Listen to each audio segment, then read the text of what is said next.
And the true believer knows that none of this is in vain, that this is all jihad, that this is all ibadah, and that this is all counted for by Allah subhanahu wa ta'ala.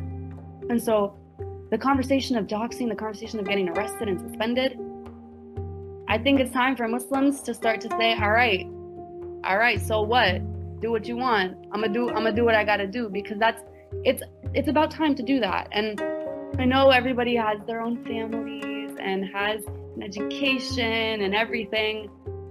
It's just a question. We don't want to get doxxed, and we don't want to get suspended, and we don't want to get arrested.